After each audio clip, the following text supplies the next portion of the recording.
So the next topic is accessing data in code segments. Now there are different types of data in a code segment.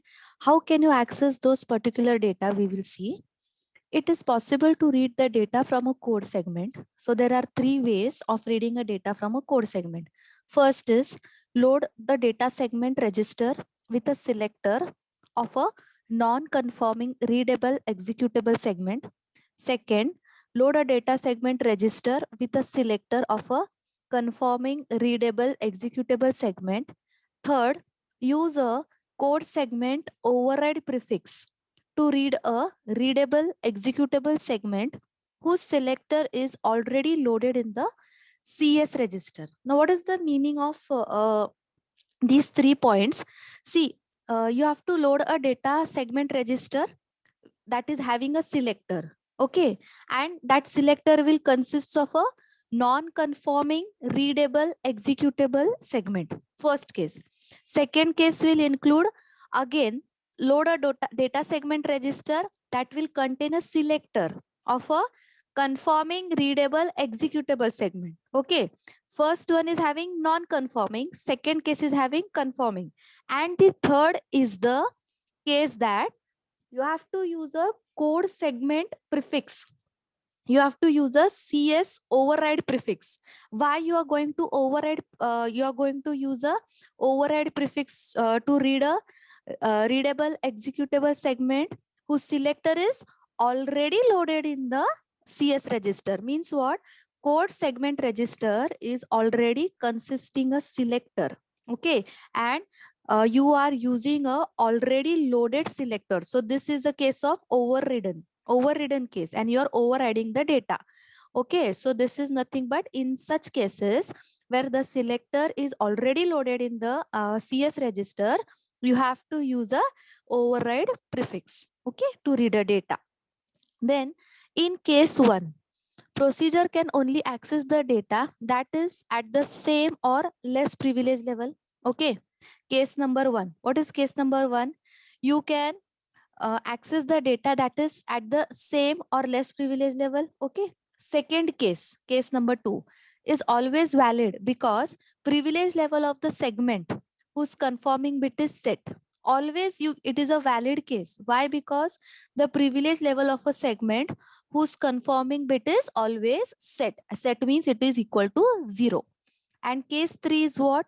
Is always valid because the descriptor's privilege level of the code segment in the CS register is by definition equal to the CPL. This means what? DPL, that is the descriptor privilege level of a CS segment, is equal to CPL. Okay. Then in this diagram, we can see the code segment consisting of the CPL. This is the invisible part, and this is 16-bit visible register. Again, here we are having privilege checked by CPU, and here we are having the code segment descriptor. Code segment descriptor, see, this is the type field. I had told you in the previous video also, type field is very, very important in such type of diagrams. Okay, see, in this type field, the previous diagram I will show, this type field consisted of access bit, write, executable, 0 and 1. Okay, this is nothing but type field of the data segment descriptor, and this is nothing but type field of the code segment descriptor. So what it consists of? Base, type field, DPL, descriptors privilege level, P is the present bit, limit, AVL, 0, D, G is granularity, and again 24 to 31 is the base. So in short, 0 to 15 is nothing but the lower bits are nothing but your segment limit, and the higher bits, that is next remaining 16 bits, is nothing but your segment base. So this DPL will be assigned to privilege check. CPL from the code segment will be assigned to privilege check, and this type field will be assigned to the privilege check. Okay, now what does this bit A means? Access bit, R is readable, C is nothing but your conforming bit, and 1 1 is nothing but your numerical value. So DPL conforming bit and CPL will be put forth in order to check the privilege levels by the CPU. So this diagram is showing you what? Accessing data in the code segment. How you can access data in the code segment. Okay. Then next is restricting the control transfers. When you what type of restrictions are then when you're transferring the control? So let's see. The 80386DX microprocessor can transfer program control with the help of a JMP, jump, CALL, call, RET, return, INT, interrupt, and IRET instructions. Okay.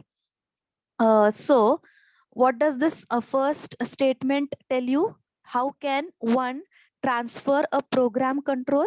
One can the microprocessor can transfer the control of a program with the help of jump, call, return, INT and IRET instructions.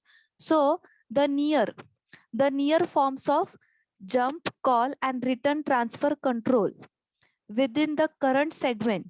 So these are subjected to only limit checking. The near forms means what? If you want to transfer a control to a nearby place, then what type of forms you are using? Jump, call and return. Okay. And they are subjected to only limit checking. What is the limit? If the limit is 100, then yes, that in that case it will check the limit. If it is within its limit, then the control will be transferred. If it is exceeding the limit, then the control will not be transferred. But in case of a far transfer, if you want to transfer a program control to a far place, okay, with the help of JMP, jump, CALL, call and RET, that is return, transfers, control is transferred to other segment. Directly the control is transferred to other segment. When it is transferred to other segment, if you are going to transfer the program's control to a faraway location, then with the help of jump, call and return instructions, you will transfer or the control will be given to the other segment, or the control is transferred to other segment. In such cases, 80386DX microprocessor, it will perform the privilege checking, because this is a very crucial stage where you are transferring the control of a program directly to the other segment, not within the segment, but directly to some other segment. So privilege checking is very, very must. This is the first point. Second point, to successfully transfer the control to other segment, both RPL and the CPL must be a number less than or equal to the DPL of the segment. See, second point, we have studied the table. What they are telling, if you want to successfully transfer the control to other segment, what is important to check?